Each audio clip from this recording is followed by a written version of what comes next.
Patriotic Millionaires are here to offer 3 core principles for that tax framework.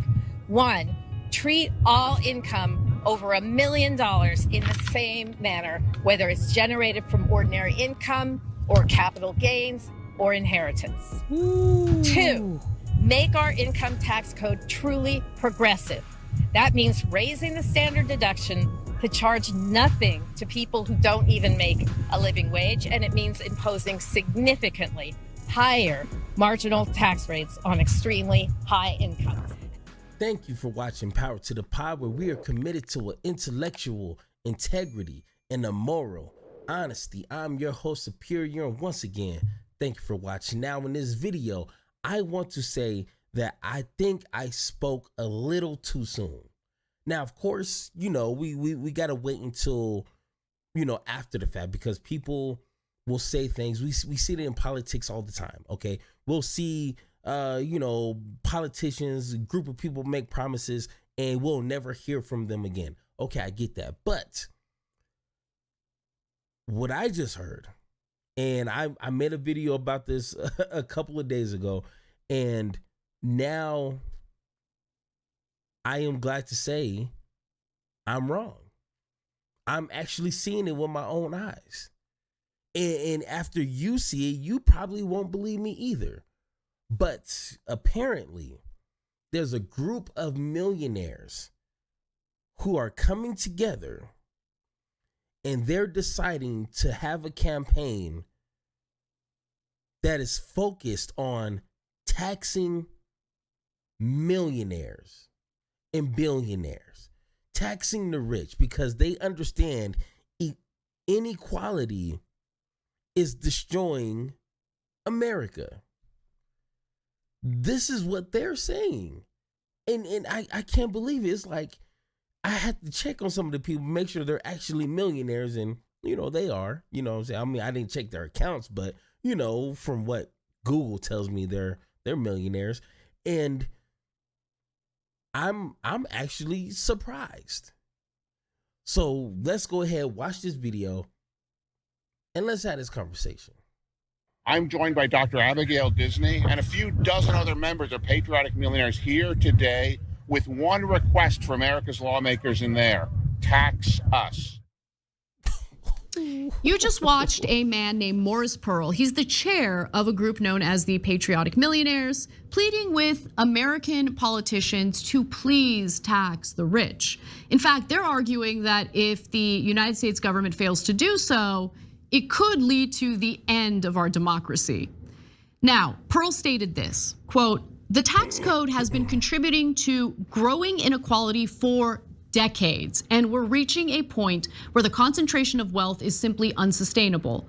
We need a change, or our economy and our democracy will not survive.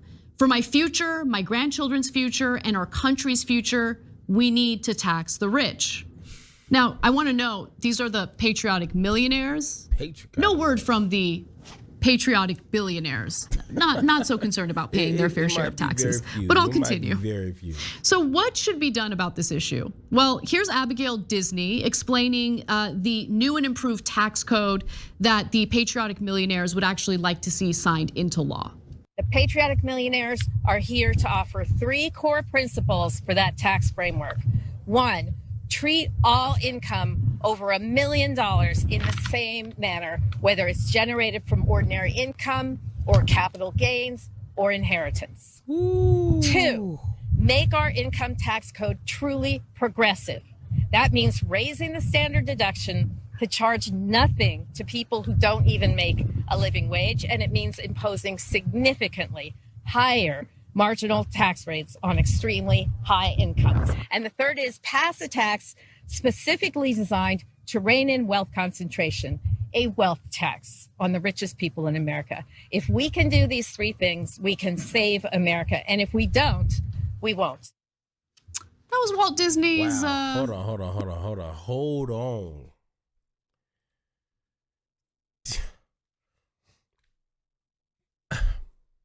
I think that's actually more progressive than what I've heard some Democrats say. She wants to tax $1 million on just about everything. Like, she's talking about individual wealth, not like corporations, their net income. She's talking about individual wealth.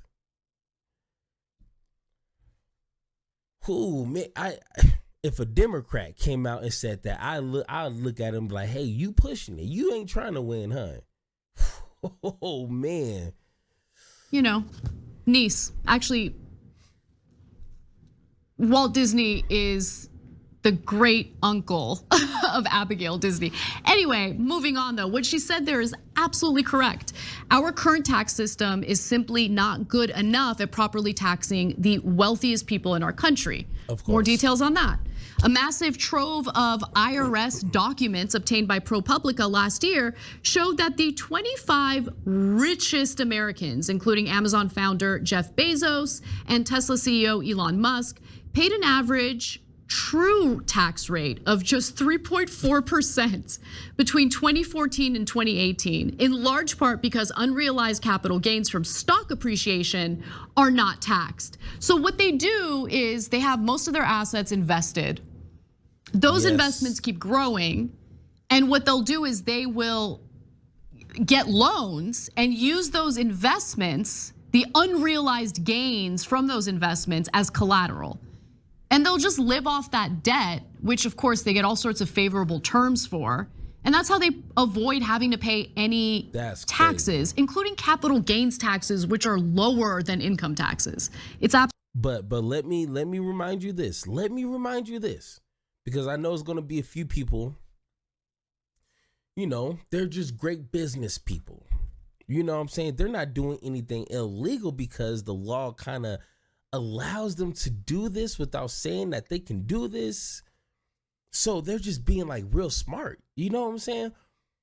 But let somebody who is poor, lie on the application to try to get a job. Hey, I may not have had experience in X, Y, and Z, but hey, I got 3-4 years of experience. And that person will get in trouble if caught. Let someone lie on the application to get food stamps. They need food. They need to eat. They got kids. They got, you don't want to be hungry because then you die if you get too hungry, right? So someone lies on the application to get food stamps. But no, can't do that because that's evil. That's bad. You got to actually earn your money and live right and do what you're supposed to do. But no, when millionaires and billionaires find clever ways because they have the money to kind of create these loopholes. Trust me, I'm pretty sure if we wanted to close it, we can. But they kind of control the people in power. So they're not going to close it on their own. So they create these ways to hide their wealth and then want to point the finger and tell everybody else, oh, you need to do what you're supposed to be doing. I pay my taxes. Come on. If you're an American, you need to pay what you're supposed to be paying. There's no ifs, ands, or buts about it. There's no, I'm kind of no. If you're an American citizen and you're making money on this soil, if you're supposed to be paying they paid 35% or something like that. If you're supposed to be paying that, you need to pay every last penny. That's it. Now, of course, I think it should be higher, but they're not even paying that. Obviously. So what is, I don't understand why people are so obsessed with looking up to these absolutely insane. That was a pretty explosive report by ProPublica. We talked about it on the show. I highly recommend you guys go back and watch that report or read the ProPublica report if you have an afternoon to yourself, because those reports are super long. But nonetheless, while billionaires are laughing all the way to the bank, the rest of us are in fact suffocating financially. According to an Oxfam America analysis published just last week, US billionaires have gotten 86% richer over the past decade, with $37 of every $100 of wealth created between 2012 and 2021 going to the top 1%. The bottom 50% only received $2 for every $100 of wealth generated during that period, according to Oxfam. And the number of US billionaires, of which there are now more than 700, is also nearly 60% higher than it was a decade ago, according to the analysis. So the money is moving from everyone else, middle class, the working poor, all the way to the top. So the billionaires can get richer. It is unbelievable. Well, it is believable when you consider the way the system is set up. This is the way it works. This is why, of course, letting the wealthiest people in the country get away with paying very little in taxes, a much smaller percentage in income taxes than ordinary Americans do, leads to inequality, which leads to anger and resentment, and leads to divisions in the country. I really do think that is the heart of the divisiveness that we're seeing in the United States and elsewhere. The rhetoric of patriotic millionaires is all well and good, but are these wealthy individuals actually putting their money where their mouth is? I've always wondered about that, right? Because it's real easy to say, like, we want the government to tax us more. But what are you doing to make it happen? Well, each member donation varied. The common thread was that most of them have donated tens, if not tens of thousands of dollars to the Democratic Senatorial Committee, the Democratic Congressional Campaign Committee, and or DNC Services, the DNC Services Corporation. So here's one detail. So Morris Pearl, the man that we opened the story with, donated a few $1,000s to politicians I like a lot, like Nina Turner, Jessica Cisneros, who ran for a House seat in Texas 2 times, unfortunately lost. But I really hope she runs again because she is a wonderful progressive. So when it comes to them putting their money where their mouth is, I love to see that Morris Pearl, who is again the chair of Patriotic Millionaires, is supporting the right kinds of candidates. And based on our research, we haven't seen any other member donate money to nefarious politicians who want to deregulate industry and cut taxes further for the wealthiest people. So it seems like they're real about this and they're genuinely trying to change the way taxes are paid in the country. And I hope they succeed. And I think they're right. We absolutely do need to change something because the inequality that we're experiencing is leading to more division, more hatred, and it could make the difference when it comes to protecting our democratic process. All right. Very well said. Very well said. So my analysis on this is I am not going to hold my breath. I once again, 36 years old. I don't know everything, okay? But I have learned that I will not take somebody's word, especially if I don't know them, they don't know me. It could always be some internal motive that they have. Now, is it possible that these millionaires just woke up one morning and was like, you know what? I have too much money. I have no worries at all. But I mean, you know, financial worries. They probably got other issues. I get it. But they just look at the world, at America, and be like, you know what? The least I can do as an American is pay my taxes, pay even more, because I have a lot more than 99% of these people in America. That's crazy. Now, is it possible they woke up and felt like that? Of course. And I hope so, because this will be if we actually had, now, of course, I want money out of politics, but I mean, if money is going to go to a politician, I'd rather it go to politicians that I feel could make a change and given an opportunity to prove that, like Nina Turner, Bernie Sanders.